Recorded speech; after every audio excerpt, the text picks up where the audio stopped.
Hey, I'm Chris Hayner from GameSpot, and this is Lindsay McDonald and Keisha Hatchett from TV Guide. Batwoman has entered the Arrowverse, and now we're going to talk about whether or not she deserves her own show. We've now seen sort of the backdoor pilot of sorts for Batwoman. We got to see Kate Kane, we got to see Gotham the City, we saw Batwoman, obviously, Arkham Asylum. There's so much to sort of break down. I want to start with Gotham the City because we have Gotham expert right here, Chris Hayner. What did you think of the way that this Gotham was depicted, and how is it different from maybe other Gothams we've seen? This is not the Gotham that I grew up with. This is not Tim Burton Gotham, which is the one I'm so used to and the one that Fox does really well. But it's very cool because it is a city without hope. It's the city that Oliver Queen's been trying to keep Star City from becoming for so many years, except Batman, myth or not, lost that fight. And now he's gone. And it just leaves Batwoman to sort of keep it, I guess, from falling into the earth, because this is a city where you get mugged in broad daylight. Rich people travel around in armored vehicles instead of limousines or fancy cars. Like, it's a terrible, terrible place to be. I don't know why anybody stayed behind. Well, we do know one person who stayed behind, and that's Kate Kane herself, Batwoman. Yes. What was your first impression of her when she popped up on the screen? So when they first released the photos, I thought to myself, God, I hope that wig looks okay in motion, because in stills, it doesn't look great. But in motion, I thought it worked really well. And I really like what they've done with the character. I think Ruby Rose is fantastic. Like, I love Ruby Rose from things like The Meg and Triple X Return of Xander Cage. Those aren't really heavy acting movies, though. They're just kind of like, look cool while you shoot a gun kind of situations. So I was apprehensive about how it would go, but I think she did really good. Ruby Rose has this like immediate presence where she just steps onto the screen, and even not in Batwoman gear, she just like commanded attention, and it was intense, and kind of like a season 1 Oliver Queenie way, where you're like, she's a little bit tortured. There's something going on here. Yeah, I love that stoic powerfulness to her. She's so beautiful, and you know that she looks like she can kick your ass. And Supergirl pointed that out a few times, I thought. I like that they made a big deal about, like, you know, for just like a sort of billionaire, you have like a lot of tattoos and you look kind of hardcore. Like, yeah, because she will mess you up. She does not scream 1%. No, neither does the building she works out of. I love that they sort of stationed her there, though. And Caroline Dries, the writer of this episode and the possible EP of this show, if it goes to series, said that like they sort of planted little nuggets of what the show could be in this backdoor pilot. And I feel like that's one of them. She's stationed at Wayne Enterprises. She's starting a new real estate venture. I see the little seeds of the series starting to form. Yeah, there were some definite nods to it, especially with her having the bust, the William Shakespeare bust that everyone recognizes that leads to the Batcave. So yes, so definitely if it goes to series, we're going to be seeing a lot more Batman stuff. Which is fantastic. And on the surface, it's a crossover of Flash, Arrow, and Supergirl. It didn't feel like a Flash, Arrow, or Supergirl show, though. The world is cool. It's unlike anything we've seen before within these shows. Like, you can only redo kind of the samey city so many times. I'm glad it's sad. I think that sort of sets it apart from Arrow and The Flash because it's more mythological. You're not exactly sure who, like, the world doesn't know who Batwoman is, and that makes it very exciting because you can take her in virtually any direction at this point. Everyone knows the Flash because, like, there are Flash toys in the world of the Flash. Everyone knows Oliver Queen is the Green Arrow. He spent 6 months or whatever in jail for it.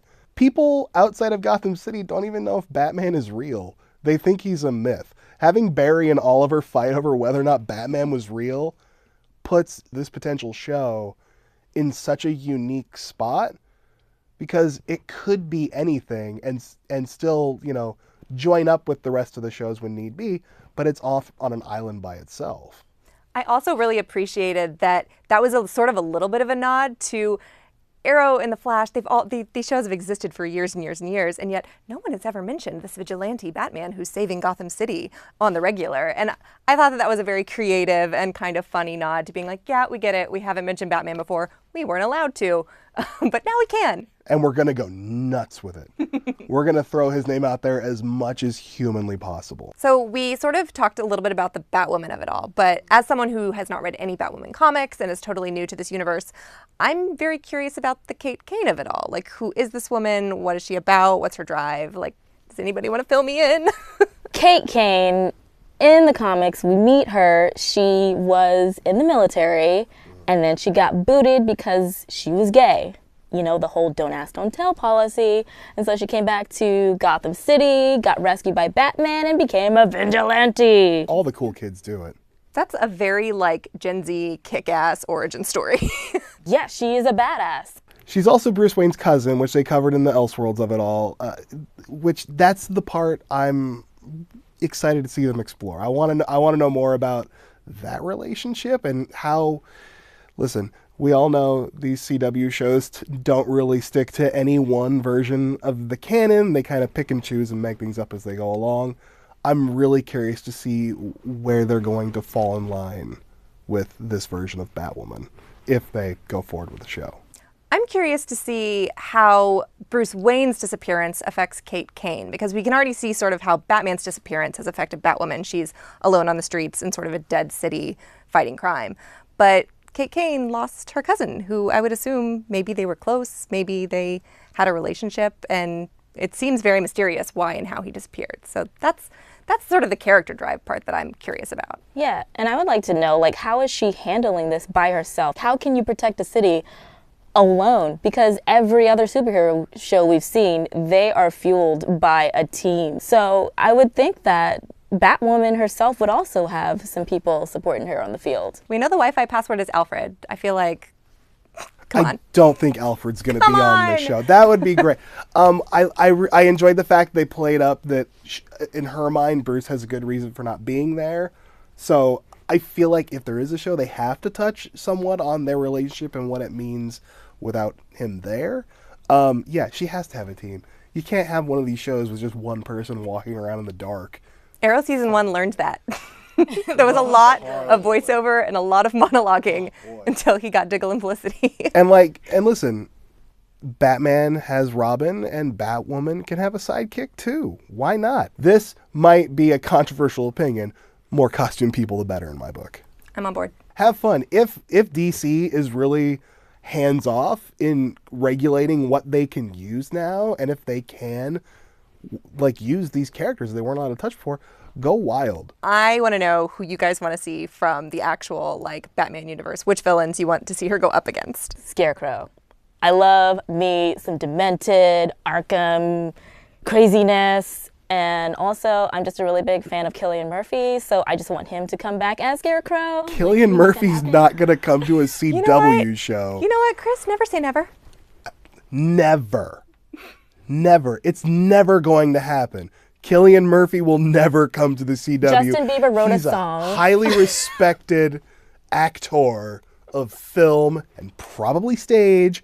I don't know if that's true. He will never come to the CW. I'm going to follow the Justin Bieber School of Philosophy and say never say never. That's all. I'm going to follow Justin Bieber School of Philosophy and say, baby, baby, baby, no. I love Mr. Freeze, and I'm glad we got to see Mrs. Freeze, but I just love the campiness of Mr. Freeze. So, they've introduced Mrs. Freeze. Give us the couple. I want to see the origin story of that lovely romance. The thing about the Gotham universe is a lot of it is inherently campy in the best way.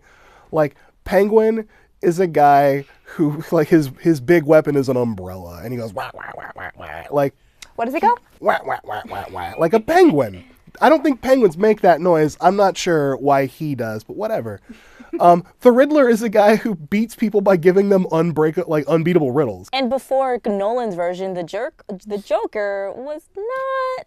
Cesar Romero is the Joker. Jack Nicholson was the Joker. Luke Skywalker. Mark Hamill is the best Joker we'll ever have, and he plays him as a clown. He's not I'm a demented murderer who wears war paint. I love the Dark Knight's version of the Joker, but the Joker and the rest of Batman's Rogues Gallery, they can be kind of silly. And if handled the right way in the context of this version of Gotham, I think that could really work. instead of having the Joker that we've seen so many times now, can we cut it? I would like to see the female version of the Joker, which is Alice. Yes, Beth Kane. You thought we were going to say Harley Quinn, didn't you? Yeah. No, my girl Beth Kane, who is obsessed with Victorian lore because she has great fashion sense and is canonically Batwoman's biggest enemy and also potentially could be an ally. So I would like to see that. And also dynamic. kind of her undead twin sister. I need to read these comics, y'all. Like, Batwoman's nuts, man, in like a really fun, and that's the thing, like it can get so weird in really fun ways that, like, if they're really all out just what they can do, whatever, like there's so many fun avenues they could explore. I just hope she's gay as hell in this series because as the first openly LGBT superhero for DC Comics, we really need to see that represented on the screen. Absolutely. So we've seen Batwoman, and obviously Gotham City is very dark, it's gritty, it's a place you don't want to be. And I feel like it fits very well with Arrow. You know, they're both vigilantes, no superpowers, they're both going for that very dark vibe. They're both so sad. Yes. Both a little tortured. I feel like, if anything, like that's the crossover that fits most out of all of the DC Arrowverse shows, is that Arrow and Batwoman seem to have the same tone and would cross over most easily together. Speaking of crossovers, who would you like to see her Batwoman crossover with most? Not Arrow, that's for sure. Chris Hanner. Listen, it's two different things work really well together. Like, I feel like Arrow and Batwoman would be too similar. That's fair. But like, it's Supergirl because they're polar opposites. Also, they made the joke in the episode, World's Finest. World's Finest to comic book fans is Batman and Superman. World's Finest in this version of the universe should 100% be Batwoman and Supergirl, like, coming together to fight a giant thing. I also like the bond that they already sort of established, that like they have an understanding together. They relate on that level. We both have famous cousins who are like kind of overshadowing us, but we're the real heroes here. I like that dynamic. It's the team up we need and definitely deserve, but I'm gonna throw another one at you. Legends of Tomorrow. Yes. Yes. You know, and believe it or not, they do have some similarities. Legends is its own show on its own little island, and I think Batwoman, especially just the tone of it, I think it can be very different and mysterious. So I feel like these two outliers could just team up and have some fun together in the cosmos. I want John Constantine to try and fail to hit on Kate Kane so bad.